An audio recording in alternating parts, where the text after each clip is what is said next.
ಹೇಳಿದೆ ನಾನು ಒಬ್ಬನೇ ಹೋಗುದಿಲ್ಲ ನಡ್ಕೊಂಡು ಹೋಗುವ ಅಂತ ಹೇಳ್ತಾ ಇದ್ದೆ. ಈ ಪಾಪಿ ಮಗ ಎಲ್ಲಿ ಹೋದ? ಅಲ್ಲ ನನ್ನನ್ನು ಬಿಟ್ಟು ಎಲ್ಲಿ ಹೋದ ಅವ?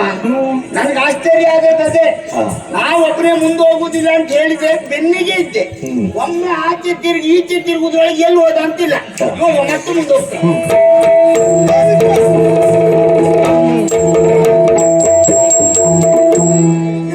ಜನಮರಾಯ ನೀನು ಅದಿಲ್ಲದಿದ್ರೆ ನೀನೇ ಹೇಳಿದವ ಜೊತೆಯಾಗಿ ಹೋಗಬೇಕು ಎನ್ನುವುದಾಗಿ, ಜೊತೆಯಾಗಿ ಬರಬೇಕು ಎನ್ನುವುದಾಗಿ ಬರುತ್ತಿರುವ ಕಾಲಕ್ಕೆ ನನ್ನನ್ನು ಬಿಟ್ಟು ಎಷ್ಟು ಅವಸರದಿಂದ ಓಡಿದ್ದ ನೀನು. ನಾವು ಓಡಿದ್ನ?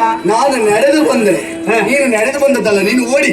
ನಾನು ನಿನ್ನ ಹತ್ರ ಹೇಳಿದ್ದೇನು, ನಾವು ನಡೆದಾಗ ಹೀಗೆ ಹೋಗ್ಬೇಕಿದ್ರೆ ಆಚೆ ಈಚೆ ಇದ್ದವರಿಗೆಲ್ಲ ಕೈ ಮಾಡುವುದು, ಮಾತಾಡ್ತಾ ಹೋಗ್ಬೇಕು ಅಂತ ಹೇಳಿದ್ದೆ. ಹೌದಾ? ನಾನು ಹೀಗೆ ತಿರುಗಿ ಹೀಗೆ ಮಾಡಿ ಹೀಗೆ ನೋಡಿದ್ರು ನೀ ಅಲ್ಲಿಲ್ಲ ಅಂತ ಹೇಳಿದ್ರೆ ನಾನೇ ಅವಸರದಿಂದ ಬಂದ. ಮತ್ತೆ ಅದರಲ್ಲಿ ಎಂತದ್ದ ಇದು? ಏನೇ ಇರಲಿ, ಈ ಹೊತ್ತಿನಲ್ಲಿ ಜೊತೆಯಾದದ್ದು ಸುಳ್ಳಲ್ಲ. ನೋಡಿದೀಯಾ, ಮುಂಬರುತ್ತಾ ಅನೇಕ ದೂರ ಸಾರಿ ಬಂದವರು ನಾವಿದ್ದೇವೆ.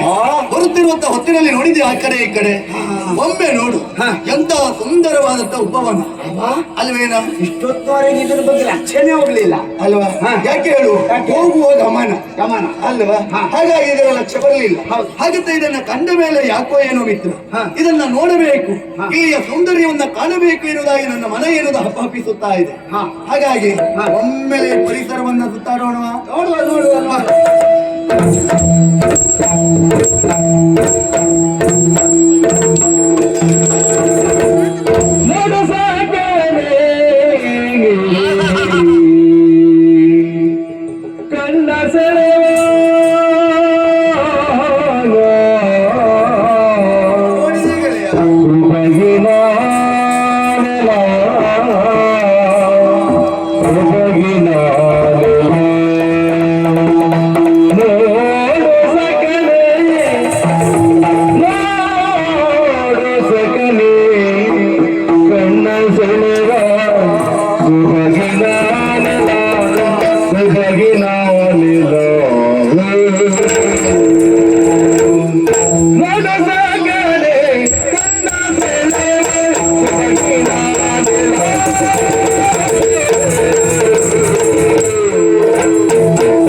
ಕಣ್ಣ ಸೆಳೆವಾ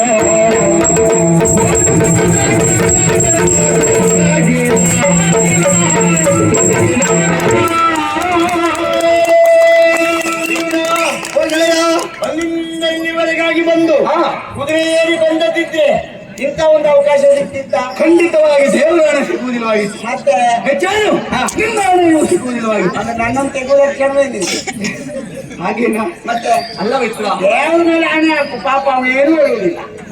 ಅವನಿಗೆ ಹಣೆ ಹೆಚ್ಚಾಗೋಯ್ತು. ಮತ್ತೆ ನನ್ನ ಮೇಲೆ ಹಣೆ ಹಾಕಿ ನಾನು ತೆಗೆದಾಗಿದ್ದೀನಿ. ಇಲ್ಲ ಮಿತ್ರ, ಹಾಗಂತ ನೀನು ಆಡಿರುವ ಮಾತು 100ಕ್ಕೆ 100 ಸತ್ಯ ಎನಿಸಿಕೊಂಡಿತ್ತು. ನೋಡಿ, ಸತ್ಯವೇ ನಮ್ಮ ತಾಯಿ ತಿಲ್ಲೆ.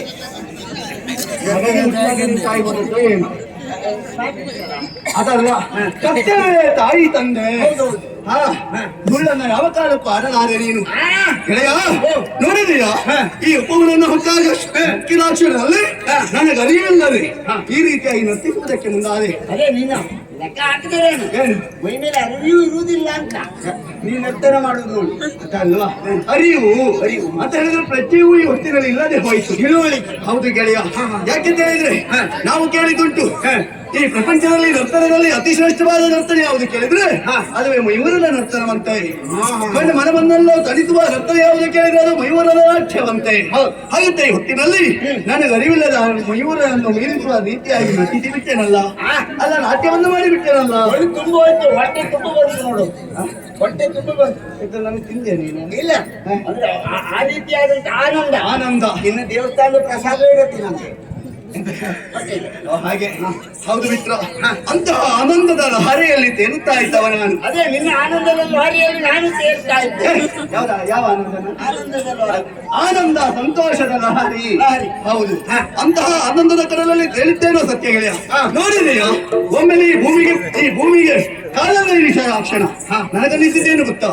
ಇದುವೇ ಪರಮ ಪಾವನವಾದಂತ ನಾಡು, ಸೌಭಾಗ್ಯದಲ್ಲಿ ಬೀಡುವ ಎನಿಸಿಕೊಂಡದ್ದು ಅಲ್ವಾ? ಅದುವೇ ತುಳುನಾಡು ಅಲ್ವೇನೋ?